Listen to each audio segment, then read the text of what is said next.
Hello students, I hope you all are okay. Board के topic को तो समझ ही गए होंगे देख कर कि आज इस वीडियो में आप क्या सीखने वाले हो। तो पार्ट्स ऑफ स्पीच पे आज हम लोग चर्चा करेंगे, डिस्कस करेंगे एंड यकीन मानिए आप बहुत बेहतरीन तरीके से सीखने वाले हो। तो बिना स्किप किए वीडियो को लास्ट तक देखना एंड फिर भी अगर कोई कंफ्यूजन रह जाए तो उस टॉपिक पे मैं फिर से वीडियो बना दूंगा, आप कमेंट में मुझे बता देना, ठीक है।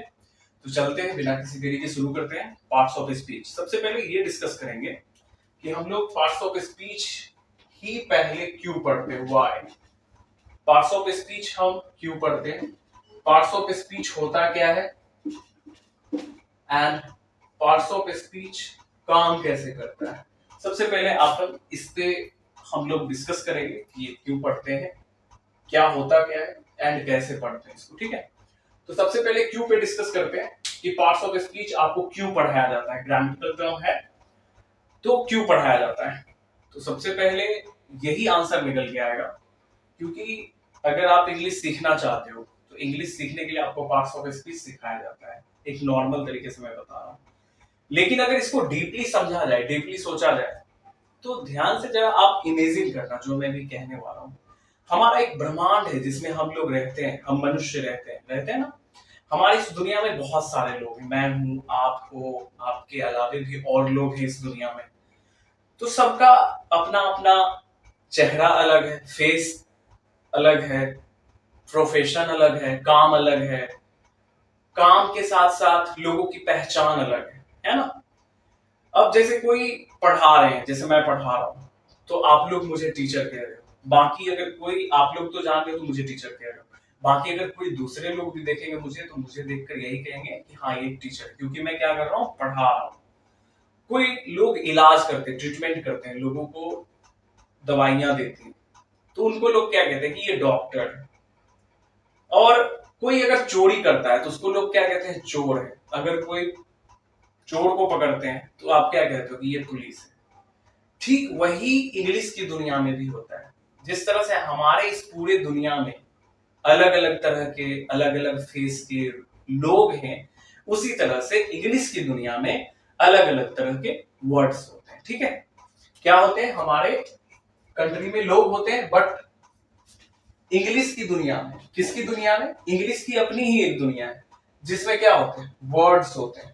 और ये वर्ड्स जो होते हैं कई तरह के होते हैं, मेनी टाइप्स ऑफ वर्ड्स, है ना, मेनी टाइप्स ऑफ वर्ड्स, ठीक है। फिर से एक बार रिपीट करो, जिस तरह से हमारी दुनिया में बहुत तरह के लोग होते हैं, उसी तरह इंग्लिश की दुनिया में वर्ड्स होते हैं, और वो भी कई तरह के वर्ड्स होते हैं, ठीक है। अब इस पॉइंट के आगे एक पॉइंट पे डिस्कस कर रहे हैं। जिस तरह से हमारी दुनिया में बहुत तरह तरह के लोग होते हैं तो उनका काम भी अलग अलग तरीके का होता है ना। उसी तरह इस दुनिया में यानी इंग्लिश की दुनिया में जो वर्ड्स होते हैं ना, इसका भी अपना अपना काम अलग तरीके से होता है, ठीक है। काम अलग तरीके से होता है। जिस तरह से हमारी दुनिया में लोगों के पहचान अलग होते हैं, उसी तरह से यहाँ पे इस वर्ड्स के पहचान अलग होते हैं, ठीक है। समझ में आ रही बात। अब जिस तरह से लोगों के पहचान अलग होते हैं, जिस तरह से लोगों का काम अलग होता है, तो उनके अनुसार आप आदमी को क्या करते हो, हमारे मनुष्य को बांटा गया है काम के हिसाब से।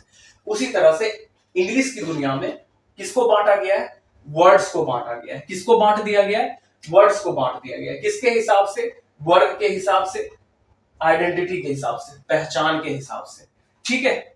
आ रही बात समझ में, एंड यूसेज के हिसाब से, ठीक है। आ रही बात समझ में। अब इसी सब को लेकर, इसी सारे वजह से आपको पहले क्या पढ़ाया जाता है, पार्ट्स ऑफ स्पीच, जिसमें आप वर्ड्स के नॉलेज को सीखते हैं। पार्ट्स ऑफ स्पीच में आप वर्ड्स के बारे में सीखते हो कि किस वर्ड्स का किस तरह का वर्ग होता है, यानी कौन सा वर्ड किस तरह से इंग्लिश की दुनिया में काम करता है, कौन सा वर्ड इंग्लिश की दुनिया में किस तरह से पहचाना जाता है, किस तरह से इंग्लिश की दुनिया में वर्ड्स ने पहचान बना रखा है, एंड किस तरह से हम उन वर्ड्स का यूज करते हैं इंग्लिश की दुनिया में। इसीलिए आपको क्या पढ़ाया जाता है, parts of speech. I think Y का आंसर आपको मिल चुका होगा कि हम पार्ट्स ऑफ स्पीच क्यों पढ़ते हैं, राइट। अब आ जाते हैं कि पार्ट्स ऑफ स्पीच होते क्या है। पार्ट्स ऑफ स्पीच होते क्या है, अब इस पे अगर डिस्कस करें तो पार्ट्स ऑफ स्पीच कुछ नहीं, सिर्फ और सिर्फ आपको क्या पढ़ाया जाता है इसमें, वर्ड्स पढ़ाया जाता है। क्या पढ़ाया जाता है, वर्ड्स। ठीक है, अब उसी वर्ड्स का यूसेज के अकॉर्डिंग, उसी वर्ड्स के यूसेज के अकॉर्डिंग पार्ट्स ऑफ स्पीच को बांट दिया जाता है। क्या कर दिया जाता है, बांट दिया जाता है। जिसका जैसे हमारी दुनिया में अगर कोई इलाज करने का काम कर रहे हैं, ट्रीटमेंट करने का काम कर रहे हैं, तो वैसे लोग को हम किस कैटेगरी में बांट देते हैं, डॉक्टर की कैटेगरी में बांट देते हैं। अगर कोई आपको पढ़ा रहे होते हैं तो आप उनको किस कैटेगरी में बांटते हो, टीचर की कैटेगरी में बांटते हो। आप लोग जैसे पढ़ रहे हो तो हमारी दुनिया वैसे लोगों को किस कैटेगरी में रखा है, स्टूडेंट की कैटेगरी में रखा है। ठीक है, उसी तरह इंग्लिश की दुनिया में वर्ड्स को भी उसके वर्ड के अकॉर्डिंग, उसके यूसेज के अकॉर्डिंग बांटा गया है, जिसको आप क्या कहते हो, पार्ट्स ऑफ स्पीच कहते हो। ठीक है, अब कितने कैटेगरी में बांटा गया है अभी इस पे हम लोग डिस्कस नहीं करेंगे, फिलहाल हम समझेंगे कि बांट दिया गया वर्ड्स को। अभी इसके बाद हम लोग डिस्कस करेंगे कि कितने कैटेगरी में बांटा गया है। अब हाउ, इसको पढ़ना कैसे, इसको पढ़ना है यूसेज के अकॉर्डिंग पढ़ना है, कुछ नहीं ज्यादा इसमें कुछ नहीं है, आपको बस यूसेज के अकॉर्डिंग पढ़ना है, वर्क के अकॉर्डिंग पढ़ना है एंड आइडेंटिटी के अकॉर्डिंग पढ़ना है। ठीक है, आई थिंक आपको वाई भी क्लियर हो गया होगा, व्हाट भी क्लियर हो गया होगा, हाउ भी क्लियर हो गया होगा। यही पार्ट्स ऑफ स्पीच का इंट्रोडक्शन है। अब हम पार्ट्स ऑफ स्पीच के अंदर चलते हैं कि पार्ट्स ऑफ स्पीच होता क्या है, कहता क्या है।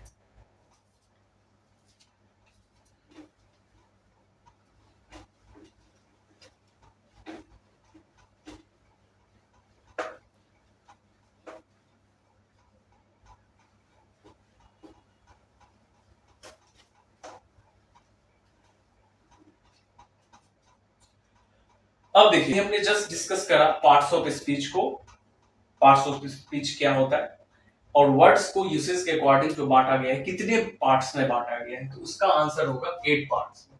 ठीक है, पार्ट्स ऑफ स्पीच को कितने पार्ट्स में बांटा गया है, 8 पार्ट में बांट दिया गया है। 8 पार्ट्स होते हैं पार्ट्स ऑफ स्पीच के, मतलब कि 8 टाइप्स, यानी देयर आर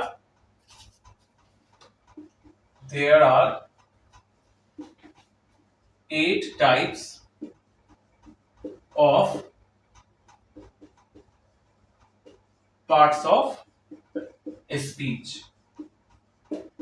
अगर डेफिनेशन की बात करें पार्ट्स ऑफ स्पीच के, डेफिनेशन की बात करें तो पार्ट्स ऑफ स्पीच ये कहता है कि all the English words, all the English words, मैंने पहले ही बताया था ये किसकी दुनिया है, इंग्लिश वर्ड्स की दुनिया है। तो इसमें कौन आएगा, इंग्लिश के वर्ड्स ही आएंगे। तो all the English words are divided into 8 groups, all the English words are divided into 8 groups according to their word, usage and identification are called parts of speech. इसका मतलब ये हुआ कि इंग्लिश की दुनिया के सारे वर्ड्स को उसके काम के हिसाब से बांट दिया गया, पहचान के हिसाब से बांट दिया गया, और उसके यूसेज के अकॉर्डिंग बांट दिया गया।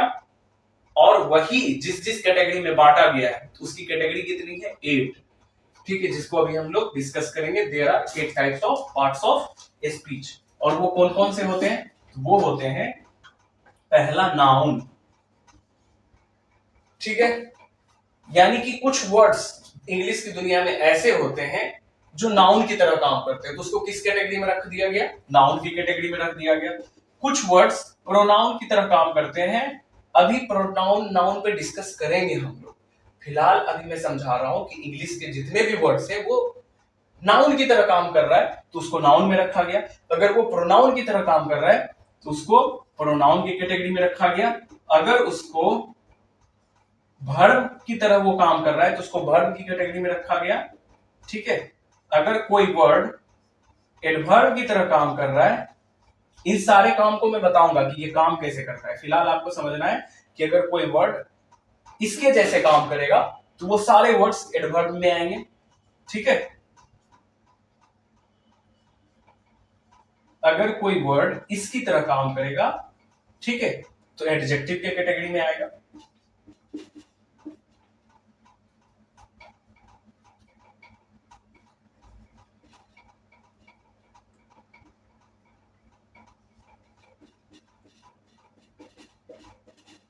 प्रीपोजिशन,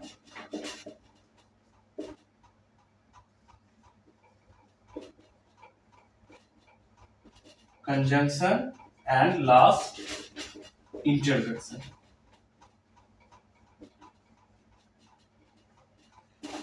अभी जस्ट मैंने डेफिनेशन आपको बताया था ना, all the English words are divided into 8 groups, यानी कि जितने भी इंग्लिश वर्ड्स हैं उसको इसी सारे 8 ग्रुप्स में बांट दिया गया। यानी इंग्लिश के जितने भी वर्ड्स हैं वो कोई ना कोई वर्ड्स जरूर का जरूर, यानी डेफिनेटली या तो नाउन होगा, या तो प्रोनाउन होगा, या तो वर्ब, या तो एडवर्ब, या तो एडजेक्टिव, या तो प्रीपोजिशन, या तो कंजंक्शन, या तो इंटरजेक्शन। बात समझ में आ रही? इससे बाहर नहीं जाएगा। इंग्लिश का कोई भी वर्ड आप पढ़ रहे हो, आपकी बुक में हर एक लाइंस में इंग्लिश वर्ड्स हैं, तो समझ जाओ वो इंग्लिश वर्ड्स कोई ना कोई पार्ट्स ऑफ स्पीच जरूर होगा, और वो पार्ट्स ऑफ स्पीच में से कोई ना कोई नाउन होगा, कोई ना कोई प्रोनाउन होगा, या तो कोई वर्ड्स वर्ब होगा, या तो कोई वर्ड्स एडवर्ब होगा। इसके बाहर कहीं नहीं जाएगा। इसका मतलब आपको अभी तक में क्लियर हो चुका है कि आप इंग्लिश के वर्ड्स जहां भी देखते हो उस वो सारे के सारे वर्ड्स किससे रिलेटेड है? पार्ट्स ऑफ स्पीच से रिलेटेड है। ओके, आई होप कि आपको अभी तक का क्लास समझ में आया हो।